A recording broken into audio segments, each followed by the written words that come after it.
જે રીતે અહીં આજે ઉમેદવારી પત્ર ભરવા જવાના છે સીજે ચાવડા અને વાસણીયા મહાદેવ ખાતે તેમણે વાસણીયા મહાદેવના આશીર્વાદ લીધા છે। શાસ્ત્રોક્ત વિધિ પ્રમાણે તેમણે અહીં પૂજા કરી છે। લગભગ 10 વાગ્યાની આજુબાજુથી આ રેલી સ્વરૂપે તેઓ જવાના છે। સીજે ચાવડાની સાથે અનેક સમર્થકો છે, મોટી સંખ્યામાં તેમનો ચાહક વર્ગ અહીં ઉમટી પડ્યો છે। કોંગ્રેસના કાર્યકરો પણ અહીં સાથે છે। રેલી સ્વરૂપે જે રીતે નીકળવાના છે। કોંગ્રેસના નેતા જેરાસિંહ પરમાર આપણી સાથે છે, તેમની સાથે વાત કરીશું। જેરાસિંહ, જે ઉમેદવારી પત્ર નોંધાવવાના છે, અમિત શાહની સામે સીધી ટક્કર સીજે ચાવડાની। અમિત શાહ ભારતીય જનતા પાર્ટી માટે કદાચ રાષ્ટ્રીય અધ્યક્ષ છે એટલે મોટા લાગે, બાકી ખરેખર મોટા માથાના માણસ નથી, ખાલી માત્ર મોટા ગજવાના માણસ છે। અને આજે તમારી રેલીને આપ જોઈ શકશો, આપને કેમેરાની આંખ પણ જોઈ શકશે કે કિસમે કિતના હૈ દમ।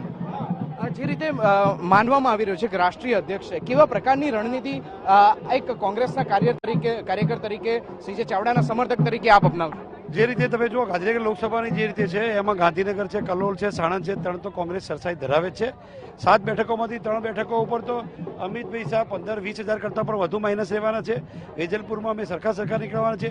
જે ભારતીય જનતા પાર્ટીના જે 3 શહેરોના ખાસ કરીને જે વિસ્તારો છે ત્યાં પણ જે પ્રકારે વ્યૂહરચના છે, અને ખાસ કરીને અમારા જે મુદ્દા છે કે શહેરોની અંદર જે એમને વાતો કરી હતી, મેટ્રો સિટી આપણને દરજ્જો તો આપ્યો નથી। આજે મેટ્રો ટ્રેન પણ 13 વર્ષ લેટ ચાલી રહી છે। રાજ્યના દેશના તમામ રાજ્યોમાં આજે 7 રાજ્યોમાં મેટ્રો ચાલી રહી છે, અમદાવાદમાં એનો 7મો ક્રમ છે। સામાન્ય રીતે ગુજરાત એ સૌથી વધુ આર્થિક સમૃદ્ધ રાજ્ય છે, છતાં પણ મેટ્રોનો હજુ માત્ર 1 કિલોમીટરના રૂટનું માત્ર ચૂંટણી હોવાના કારણે ઉદઘાટનના તાયફા કરવામાં આવે છે। હજુ પણ અમદાવાદની જનતાને ક્યારે મેટ્રો મળશે એ તો ખબર નથી। એ સિવાય એમને અત્યાર સુધી જે કર્ણાવતીથી લઈને 1987થી લઈને જે કર્ણાવતીથી લઈ અને જે વાયદાઓ આપ્યા હતા એ વાયદામાં એક પણ વચન પૂરું પાડ્યું નથી।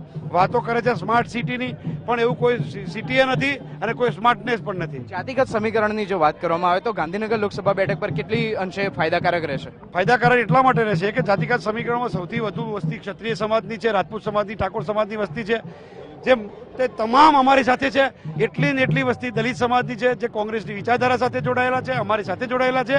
પાટીદાર સમાજની અંદર દરાર નારાજગી છે, એ તમે હમણાં જોઈ પણ શકો છો ને। અમિતભાઈ શાહે જે રીતે એમનું નોમિનેશન કર્યું એ દિવસે જે એમને 1 લાખ કરતાં વધુ લોકોના દાવા કર્યા હતા અને તો આપને જણાવી દઈએ કે અત્યારે તો સીજે ચાવડા અહીં નામાંકન ભરવા માટે પહોંચી રહ્યા છે। તે પહેલા કાર્યકર્તાઓ અને સમર્થકોમાં પણ એટલો જ ઉત્સાહ છે। મહત્વની વાત છે કે અનેકવિધ મુદ્દાઓ છે તેને લઈને સીજે ચાવડા જનતાની સમક્ષ પ્રચાર માટે ઉતરશે।